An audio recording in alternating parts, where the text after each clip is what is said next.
I've always believed that some people don't just deserve karma, they deserve to feel it burn, slow and personal.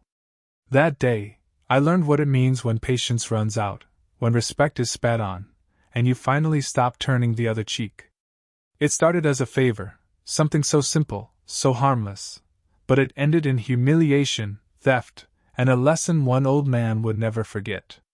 Because when you take what's mine and lie about it, I won't just forgive. I'll make sure you choke on the taste of your own betrayal. Hey everyone, before I dive into this one, if you've ever trusted someone and they stabbed you in the back for something as stupid as greed, you're gonna feel this story. Hit that like button, subscribe if you love justice served cold, and settle in, because this isn't just about revenge. It's about standing up for yourself when no one else will.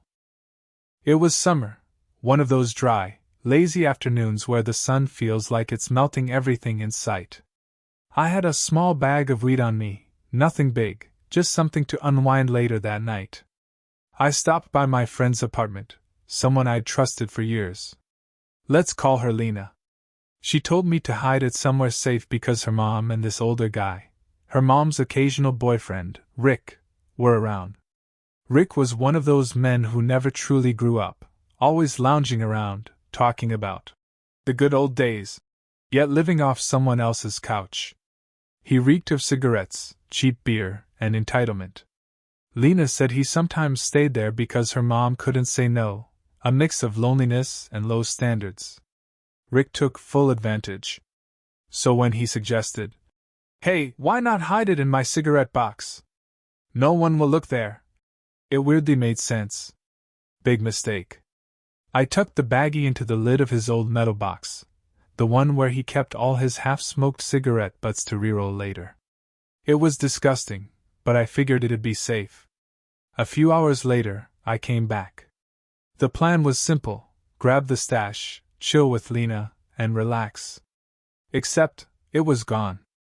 I remember staring into that filthy box of cigarette ends, ashes, tobacco dust, yellow filters, and feeling my stomach twist. My heart started racing. "Hey Rick," I asked, trying to sound calm. "You see a little bag in here?" He squinted, smirked, and shrugged. "Nah, must have fallen out. Maybe check again, man." His tone dripped with fake innocence. I knew instantly. He'd taken it. The old man was lying straight to my face, and what made it worse was Lena standing there, awkward and silent, caught between loyalty and family tension. We spent 15 minutes digging through that disgusting pile. Nothing. Not even a trace. Rick leaned back in his chair, flicking ash into a can, pretending to be bored. "Guess it's gone, kid. Should have been more careful." That was it. The grin? The smug, lazy grin? That's what broke something inside me. I didn't yell. Didn't fight. I just watched him light another one of his homemade cigarettes, smoke curling up in front of his wrinkled face. Something about that moment felt poetic. The smoke. The theft. The arrogance. If he wanted to take what was mine, maybe he deserved something of mine, something unforgettable. That's when the idea hit me. A revenge so subtle, yet so personal, it would make him wish he never crossed me. Later that evening, while Lena distracted her mom, I slipped back into the living room where Rick kept his supplies, cigarette papers, filters, the box of butts, and a cheap lighter. The smell was already unbearable, a mix of nicotine and stale beer. I grabbed one of the cigarette papers, flattened it carefully, and rolled it with his leftover tobacco. And then I added my own special touch. I'll spare you the full detail, but let's just say, it was personal. Deeply personal. A piece of myself, delivered right into his lungs.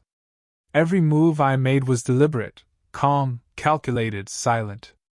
Like a surgeon preparing for an operation. When I walked out, my hands were steady. My face neutral. But inside I felt something shift. Rick came back later, scratching his chest and grumbling about needing another smoke. He rolled one from the exact spot I'd doctored. I watched from the kitchen doorway as he lit it, took a deep drag, and coughed violently. Damn, he muttered, eyes watering. That's strong. Then, like some cosmic joke, he laughed, actually laughed, and said, Man, I think this one's got me high already. I nearly lost it, watching him praise his own punishment. It was better than any drug I've ever known. He kept puffing like a man possessed, talking about how maybe your weed fell in here by accident. I nodded slowly, hiding a smirk. Yeah, maybe it did, Rick. Maybe it did. Lena caught my eye, struggling not to laugh. The whole room filled with this weird, twisted satisfaction, justice served in silence. Every drag he took was another ounce of karma delivered.